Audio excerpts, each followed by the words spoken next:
Hello friends, নতুন ভিডিওতে সকলকে স্বাগত জানাই। তো এই ভিডিওটার মধ্যে কথা বলবো ভিকি জাহেদের নতুন একটা ওয়েব সিরিজ আরারাত, যেটা কিন্তু বঙ্গ বিডি ওটিটি প্ল্যাটফর্মে রিলিজ হচ্ছে এবং এই ওয়েব সিরিজটার মধ্যে আছে শ্যামল মোল্লা, মেজাবিন এবং আরও অনেকে। তো ভিকি জাহেদের এই লেটেস্ট ওয়েব সিরিজ আরারাত কীরকম হলো সেটা নিয়ে তোমাদের সাথে কথা বলবো। তো ভিডিওটা কিন্তু অবশ্যই শেষ অবধি দেখবে, বাট তার আগে তোমরা যদি চ্যানেল নতুন হয়ে থাকো চ্যানেলটা সাবস্ক্রাইব করে দিও, যাতে এরকম রিভিউ, রিয়াকশনস, অনেক রকম আপডেটস তোমরা চ্যানেলটার মধ্যে পেয়ে থাকবে এবং নোটিফিকেশন বেলটা কিন্তু অল করে দিও, যাতে প্রত্যেকটা ভিডিও আসলে তোমরা নোটিফিকেশন পেয়ে যাবে। তো কিছু সপ্তাহ আগেই ভিকি জাহেদের আরেকটা ওয়েব সিরিজ এসেছিলো টিকিট, যেটা কিন্তু চরকিতে রিলিজ হয়েছিল। তো আবার কিছুদিন পর আরেকটা আমরা ওয়েব সিরিজ দেখতে পাচ্ছি। তো এখন ব্যাপারটা এমন হয়ে দাঁড়াচ্ছে যে ভিকি জাহেদের কাজ কিন্তু আমরা ঘন ঘনই কিছু না কিছু জায়গায় কিন্তু দেখতে পাচ্ছি। আগে যেরকম খুব স্পেশাল কিছু দিন থাকলে তার কিছু নাটক রিলিজ হতো, তখন আমরা অধীর আগ্রহে ওয়েট করতাম, বাট এখন কিন্তু সে ব্যাপারটা নেই।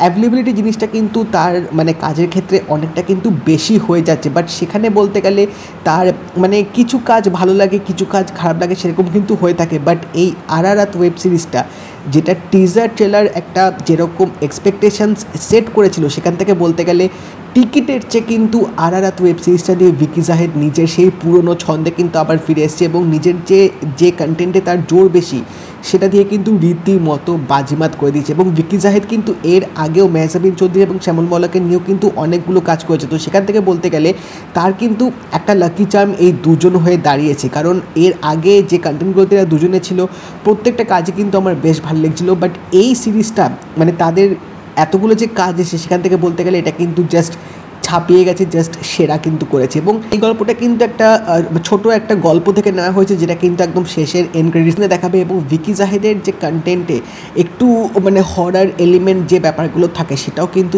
এই ওয়েব সিরিজটার মধ্যেও কিন্তু পুট করা হয়েছে।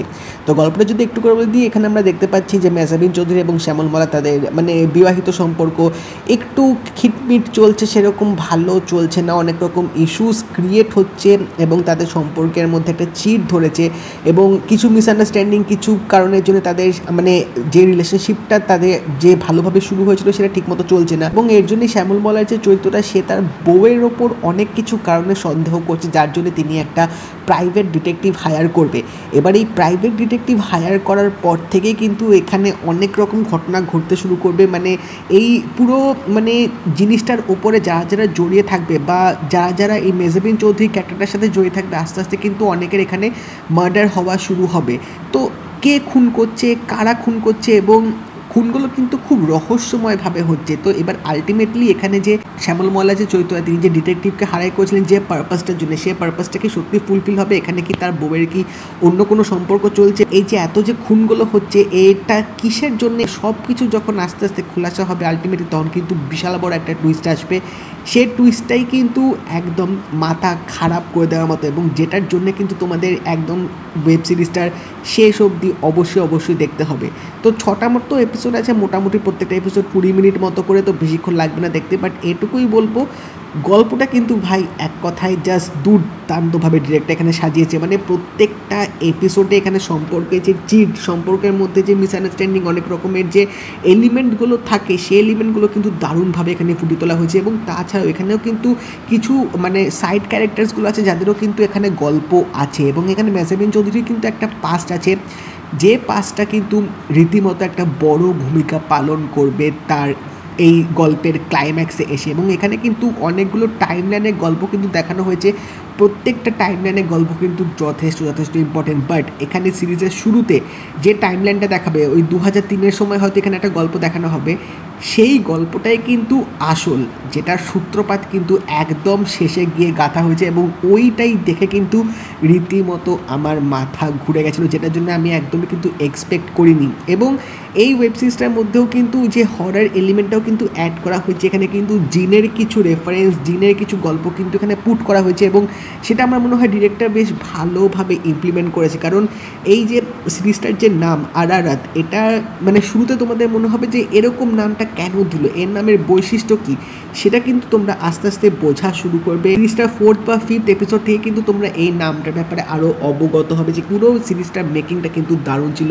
এবং ভিকি জাহেদের কন্টেন্টে যেটা সবসময় স্ট্রং পয়েন্ট থাকে, সেটা হচ্ছে ব্যাকগ্রাউন্ড মিউজিক। এই সিরিজটা কিন্তু ব্যাকগ্রাউন্ড মিউজিকটা দারুণ লেগেছে। বাট সিরিজটার যেটা সবচেয়ে স্ট্রং পয়েন্ট হয়ে দাঁড়িয়েছে, সেটা হচ্ছে ক্যারেক্টারের ডেভেলপমেন্টগুলো, ক্যারেক্টারের গল্পগুলো এবং অভিনয়।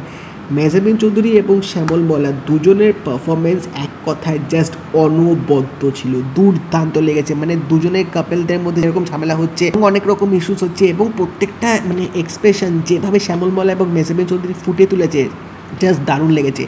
এবং এখানে যে ডিটেকটিভের যে লোকটা ওই চরিত্রটা প্লে করছে তারও কিন্তু অভিনয়টা জাস্ট দারুণ ছিল। এবং তাছাড়াও ক্যামেরার কাজটা কিন্তু দেখার মতো, মানে প্রত্যেকটা যখন এক্সপ্রেশন দিচ্ছে মেহজাবিন চৌধুরী বা এখানে যখন শ্যামল মল্লার ওই শটগুলো একদম ক্লোজ শট নিয়েছে, যেগুলো কিন্তু সিনটার একটা আলাদা মোমেন্ট কিন্তু ক্রিয়েট করবে। এবং সিরিয়াসলি ডিরেকশনটা কিন্তু সত্যি ভালো ছিল, মানে এক একটা মোমেন্টে ক্লোজ শট নিচ্ছে, এক একটা মোমেন্টে যেভাবে ক্যামেরা অ্যাঙ্গেলগুলো যেভাবে মানে ক্যারেক্টারগুলোকে রিপ্রেজেন্ট করছে সেগুলো কিন্তু দারুণ লেগেছে।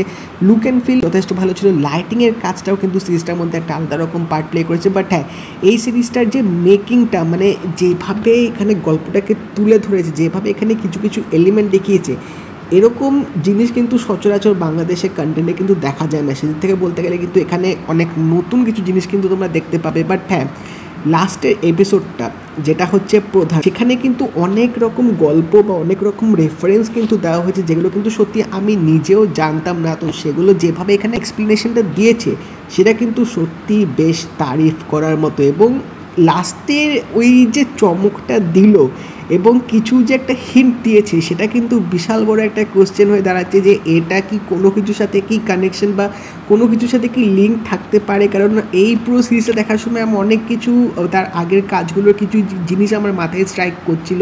তো আমি ঠিক ধরার চেষ্টা করছি যে আলটিমেটলি এটার সাথে কোনো আগের কাজের সূত্রপাত বা তার ইউনিভার্সের সাথে কোনো কানেকশন থাকতে পারে কি না, সেটার জন্য আমাকে আরেকবার হয়তো ওই লাস্ট এপিসোডের যে একদম লাস্টের যে ক্লাইম্যাক্স ছিল সেটা হয়তো দেখতে হবে। বাট নেভার দিলেস আরারাত ওয়েব সিরিজটা কিন্তু এক কথায় আমার দারুণ লেগেছে। এখানে স্বামী স্ত্রী সম্পর্ক ছাড়াও এখানে যে মেহজাবিন চৌধুরী ফ্যামিলির যে ইস্যুসটা তুলে ধরেছে, তার বাবা এবং মেয়ের যে সম্পর্কটা এবং মেয়ের সাথে যে এত কিছু ঘটনা ঘটবে, এত কিছু জিনিস হচ্ছে, এবং সাইডেও যে অনেক কিছু রিলেশনশিপের যে ইস্যুসগুলো তুলে ধরা হয়েছে সেগুলো কিন্তু বেশ ম্যাচিওরলি হ্যান্ডেল করেছে। বাট পুরো এই মানে সিরিজটার যে সাসপেন্সটা, যে একের পর এক এই যে খুনগুলো হচ্ছে, কিসের খুনটা হচ্ছে, পুরো থ্রিল এলিমেন্টটা কিন্তু প্রত্যেকটা এপিসোডে ডিরেক্টর ভালোভাবে কিন্তু মেনটেন করতে পেরেছে। তো এটুকুই বলবো, যদি আরারাত ওয়েব সিরিজটা না দেখে থাকো just go and watch it. আমার মনে হয় তোমাদের এই ওয়েব সিরিজটা একটুও হতাশ করবে না। এবং যদি দেখে থাকো আমাকে জানিও তোমাদের কেমন লাগলো, এবং যদি এই ভিডিওটা ভালো লেগে থাকে লাইক করে দিও, শেয়ার করে দিও, চ্যানেলটা কিন্তু অবশ্যই সাবস্ক্রাইব করে দেবে, নোটিফিকেশন বেলটা কিন্তু অল করে দিও। তো দেখা হবে পরের ভিডিওতে। Take care.